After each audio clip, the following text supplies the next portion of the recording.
Hello, guys. Welcome back to my channel. It's time for another reality rewind of Flavor of Love Season 1.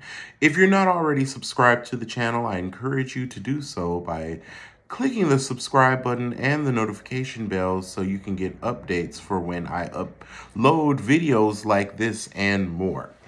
Okay, so the episode opens with the girls going to the Hard Rock Cafe and casino in Las Vegas, and they look a 2005 homecoming fool in these Macy's clearance rack frocks.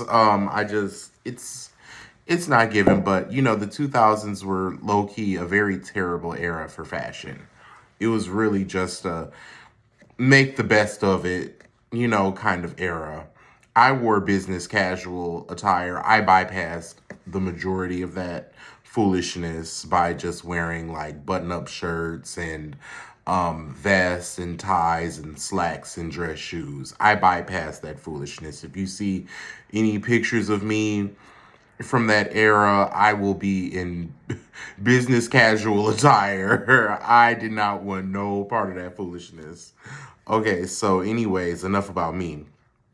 The challenge that they have today, and the reason that they're at the Hard Rock Cafe and Casino in Las Vegas, is because it's to win a date.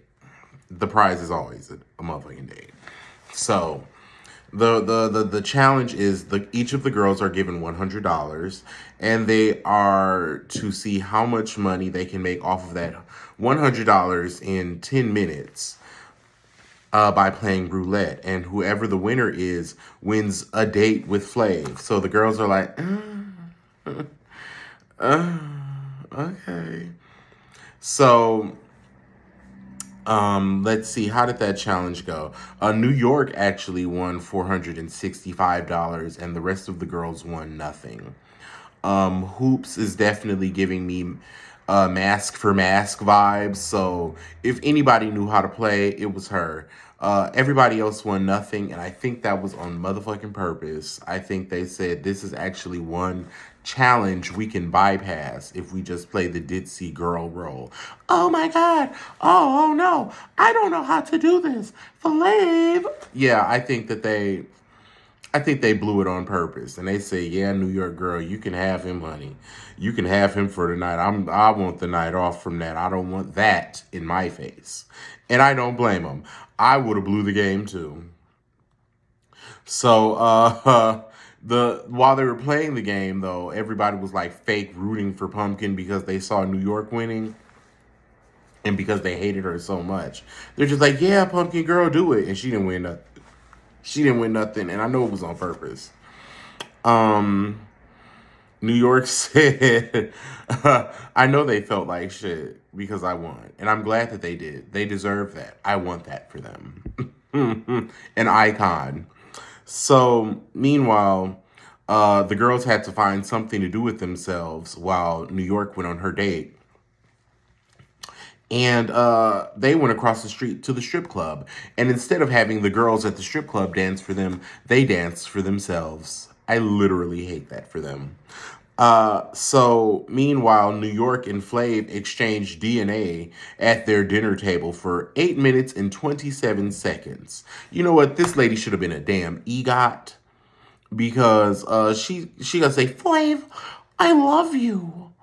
And then you look at him and he over there looking like a damn Batman villain, looking like the damn Riddler in this cartoon ass suit with this motherfucking dining room clock strung around his neck. I'm like, you love that? Girl, the standard, the bar was below hell. Okay, I don't know what's under hell because that's where the bar is. Um Anyway, and then they had a sped up montage of them kissing for this 8 minutes and 27 seconds. They didn't tell us that they were kissing for. They showed us, and that no. And when I was watching this, I was eating at the time, so I was just like, bleh. I forgot about that. Didn't know about that. Every time I watch this show, it's like I watched it for the first time because I noticed something else. Um Pumpkin trashy ass, they leaving the strip club. Her trashy ass leaving out the damn strip club. And she just threw her motherfucking dress in the air and flashed her little Hello Kitty panties. Looking a damn fool. Girl, the strip club, you should have went back in the club if you was gonna do that. But then again, they were in Las Vegas and prostitution is legal. So, just a ho-hoing in her natural habitat. And when Smiley said that she saw New York and Flav on their date, and she said she felt envious for the first time because she wanted that date. Production had to have told you to say that, girl. Um. Anyway, so they back at the house, and what's that lady name? Goldie, that lady. She was giving me that lady then. But she said that she asked Hottie, was that her real hair, and could she check? And she said, you absolutely cannot check. And yes, this is my real hair. And that was back when Quick Weaves was just starting out. And she clearly did it herself. You know what that motherfucker really looked like? That motherfucker looked like a damn half wig that she just pulled to the front.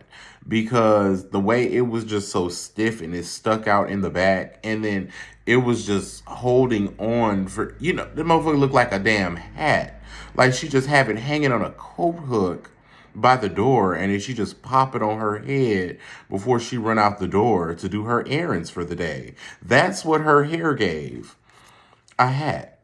What Jocelyn from Jocelyn Cabaret said, the cap is on your head. Like it gave that. So, yeah, and then she turned around, and then her part, the part, no, baby. We knew a quick weave when we saw one then, and we know a quick weave when we see one now. Let's see. So then Flav announces that he drops a letter off to them like top model, Tyra Mail, Flavor Mail.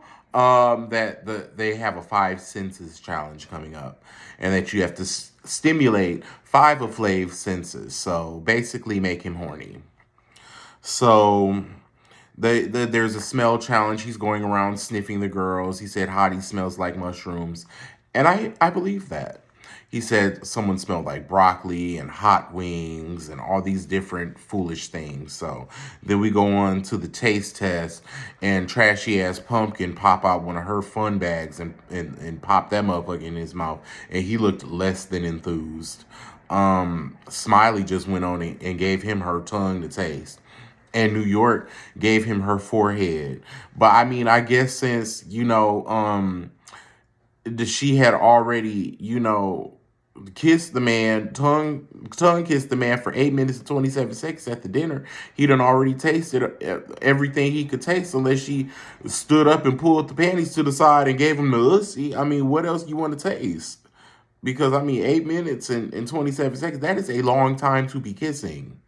That's a long time. It's like, let's do something else. Like, let's do something else. Like, that is a long time. So then they do this silhouette challenge where, they want to, I guess, tantalize his sight. And Smiley won that. She stripped down to her damn thongs. New York damn near bust through the silhouette screen. And Pumpkin rhythmic ass, she was crunchy and stiff. So, Pumpkin, trashy ass, didn't want to see him go on a date with Smiley because she was like, I view Smiley as competition out because she's such a sexual person. And New York and Hoops are also my biggest competition. Girl, everybody in the house is your competition. It's a competition show. Girl, Hottie is your damn competition. Everybody is. Just because you don't like a motherfucker don't mean they not your competition. It's a competition reality show. And unfortunately for you, which I hate, for you and all the girls there, Flavor Flav was the prize. I literally hate that for these girls. But then we get to the New York and Hottie fighting in the kitchen, and she's like, she's like, Hottie just wants Flav for his money. Like, you all just want Flav for his money. Like, that's what you all want. You want the money, you want the clout, you want the exposure, you want the limelight, the fame, your name in the news. Like, that's what you all want. That's what everybody was there for. Wasn't nobody there for that man. That's why he was always saying, I want to know who's here for Flav. Nobody. And with his low self-esteem ass, he knew that wasn't nobody there for him. And that's why he would be eating all disgusting and acting all ignorant, because he caught himself testing these women to see who wanted him for him. Don't nobody want you for you. And the reason that you had all them kids was because the women was chasing a bag. I mean, let's keep it a buck. Let's call a thing a thing. Um, Okay, so then we get to eliminations, and Red Oyster volunteers herself because she said, okay, apparently she got this dry ass crunchy call from somebody that said that her father was in a car accident. And so she was like, I have to go and be with my dad. I love you, but I have to go be with my family. And I call it cap. I think it's fake. I think she just wanted to get out of there. She didn't want that man. That man liked her, and she didn't like him back, and she wanted to let him down easy. So she just backed the fuck out. She said, I won't be kissing you. I won't be touching you. Fucking none of that. And so she got the hell up on out of there. And he said that she was going to stay. So that meant Hottie ass was going to go home. So, but Hottie lived to see another day. And so she goes around and she hugs all the girls goodbye. And New York is like, you're the only bitch in this house that I respected. And then Hottie was like, yeah, you know, when I was in college, this happened to me too. She said, bitch, don't try to make this about you. Shut up. And then she left. So that's the end of that episode. Make sure you tune in here for another Reality Rewind coming up soon. Make sure you like and subscribe and hit that notification bell so you get updates on videos like this and more. And I will see you guys next time. Bye.